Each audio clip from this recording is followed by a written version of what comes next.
Tennessee Republican Senator Marsha Blackburn has asked Senate lawmakers to approve a subpoena against the estate of Jeffrey Epstein and demanding that Congress gain access to his flight logs from his private plane. I want to play Marsha Blackburn on the floor announcing a series of subpoenas, including this one. Watch. And since we're in the business of issuing subpoenas now, here are a few more that I filed. A subpoena to Jeffrey Epstein's estate to provide the flight logs for his private plane. Given the numerous allegations of human trafficking and sexual abuse surrounding Mr. Epstein, I think it is very important that we identify everybody that was on that plane and how many trips they took on that plane and the destinations to which they arrived. I completely agree. I don't think we will ever see those names. Ever, ever, ever, ever. Yeah, and I think the fact that you won't kind of speaks to why you won't see it. It incriminates the wrong people. Everyone. Yeah. That's just the bottom line. That's the only reason why they wouldn't show it. Yeah.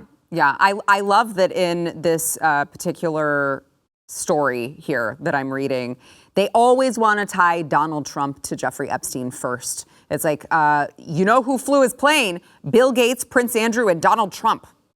Like, okay, you know who also banned him from Mar-a-Lago and from staying at any of his properties? Donald Trump, after he found out that Jeffrey Epstein had done things, the things that he had done. But yes, go ahead, throw Donald Trump in there first and foremost. It's just amazing that we have this kind of casual conspiracy that continues to go on. It should be very obvious to everyone, the level of corruption, and I think it is obvious to everyone, and yet somehow this just continues to be concealed from the public. It's insane. Well, so to that point, a high-end brothel network servicing wealthy and well-connected clientele in apartment complexes in Massachusetts and Virginia was uncovered by federal investigators. There were 3 men who were arrested who were connected to this commercial sex ring. I want to play U.S. Attorney Joshua Levy talking about this. Watch. This commercial sex ring was built on secrecy and exclusivity, catering to a wealthy and well-connected clientele, and business was booming until today. It's alleged that the prospective sex buyers in this scheme first had to respond to a survey and provide information online, including their driver's license photos, their employer information, credit card information, and they often paid a monthly fee to be part of this illicit club. The affidavit that's unsealed in court today alleges that once the buyers were verified, they were then texted and allowed to place orders with commercial sex workers. They would choose the duration of this encounter they wanted, the types of services they wanted, and they also would receive a menu of different options and different women that they could purchase, sometimes at rates between $350 and $600 an hour. The menu included photographs of the various women who were available that day. And the defendants then directed the sex buyers to various apartments in Watertown and Cambridge in Virginia, where they engaged in commercial sex. According to the charging documents, the buyers who made up this ring hail from an array of professions. They are doctors, they are lawyers, they're accountants, they're elected officials, they are executives at high-tech companies and pharmaceutical companies, they're military officers, government contractors, professors, scientists. Pick a profession, they're probably represented in this case. They are the men who fueled this commercial sex ring. And the government alleges that there are potentially hundreds of individuals who took these services as commercial sex buyers. The buyers in this case are not charged today. They're not named in the affidavit. But I want to emphasize, this is an investigation that's just getting going, and we're in the very early stages. Why? They're elected officials, government contractors, military personnel, and you're just going to be like, we're not going to tell you who they are. Well, they said it's just get started. Hey, I got a different take on this. Okay. To me, that's the least criminal thing that they've done. Unless those women that were part of that thing were like obviously trafficked or something like that, which, you often see a lot of that.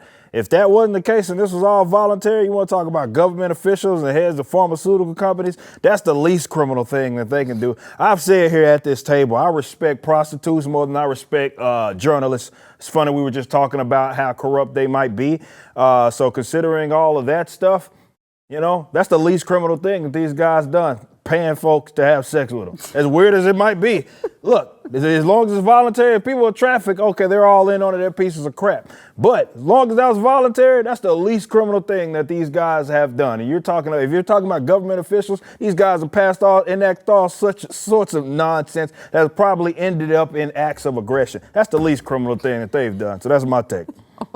I mean, rich and powerful elites are sex criminals who are protected by the government. News at 11. I'm shocked. I can't believe this is mind blowing. I mean, obviously, this should be, these people should be exposed. This is predatory, whether it was consensual on the part of the women or not. The people who are perpetrating this are obviously going to be involved in trafficking at some point. This kind of thing existing is what makes sex trafficking possible and profitable. You have to nip this kind of stuff in the bud, and the people who are consuming it should be hit too. I mean, can we just appreciate for a moment? This says it cost up to $600 an hour. Like, these men are so desperate for sex, they're going to pay $600 an hour? That better be the best sex of your life. That's expensive. I'm in the wrong line of business.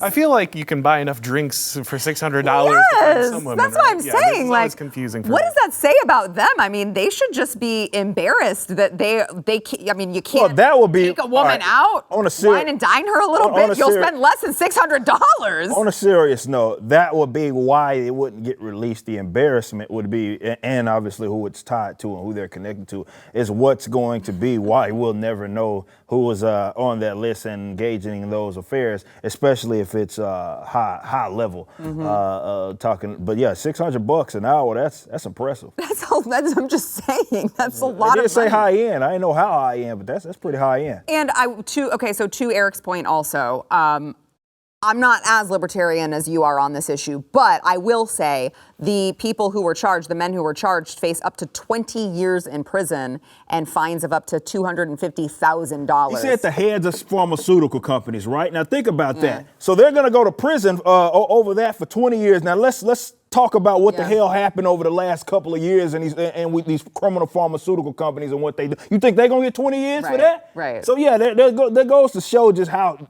jacked up the corruption. These guys pay for sex, which might be foul. I ain't saying it ain't foul.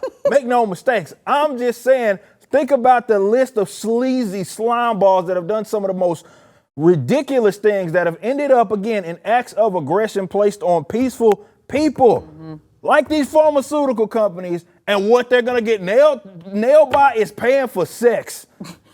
Well, maybe you can Al Capone them. You can't get them on the real crime. But I guess that's how you get them. As long as they end up in jail. I guess the result is the same. Okay. Now I'm starting to come around. Okay. I'm starting to come around. That was a full circle moment. If you like that clip, there is plenty more where that came from. Click the link in the description below to subscribe to the News and Why It Matters YouTube channel to watch the full episode.